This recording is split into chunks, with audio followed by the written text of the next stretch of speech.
saya. Putusan MK tersebut atas pengajuan dari Perkumpulan untuk Pemilu dan Demokrasi Perludem.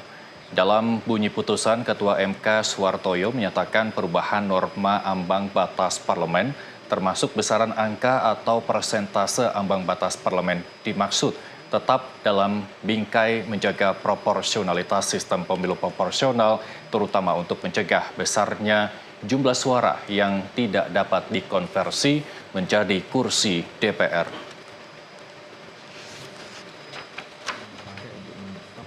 Zero threshold.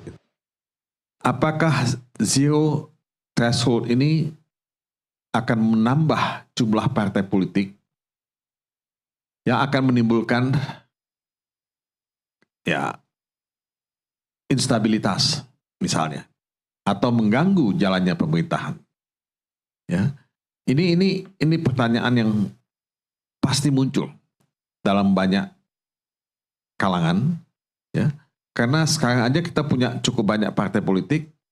Tahun 1999 ketika pemilu pertama diadakan pada zaman reformasi, itu jumlah partai politiknya 48.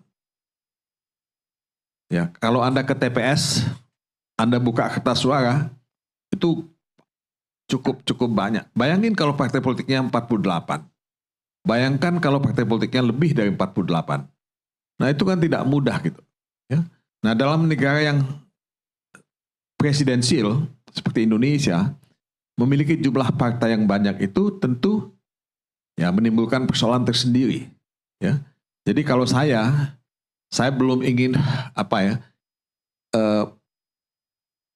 berdebat terlalu banyak mengenai hal ini, karena ini saya kasih satu hal yang perlu mendapat kajian, ya, yang cukup mendalam, cukup jernih, ya, kalau kita melihat cost and benefit dari itu semua.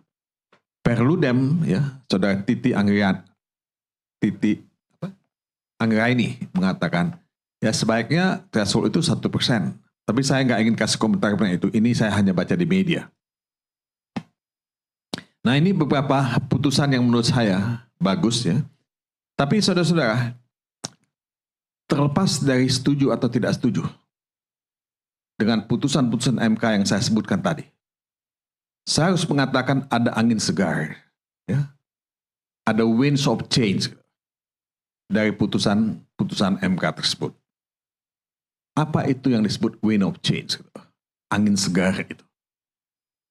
Saya melihat MK kembali ke jati dirinya. Jati dirinya sebagai guardian of the constitution, sebagai penjaga konstitusi, bukan menjadi kepanjangan tangan kekuasaan. Nah, ini penting, ya. Ini penting kenapa? Karena Mahkamah Konstitusi pasca putusan MK nomor 90 yang memberikan karpet merah kepada Gibran untuk menjadi cawapres pada waktu itu putusan mendapat sorotan tajam sekali dari publik yang mempertanyakan MK, apakah MK itu masih tetap sebagai penjaga konstitusi atau tidak, ya. Malah ada tuduhan, kalau Anda membaca, dan ini bisa dilihat di banyak video yang diedarkan di sosial media, MK itu telah berubah menjadi mahkamah keluarga. Ya, tetap juga MK, tapi mahkamah keluarga. Nah, tuduhan ini melemahkan Mahkamah Konstitusi.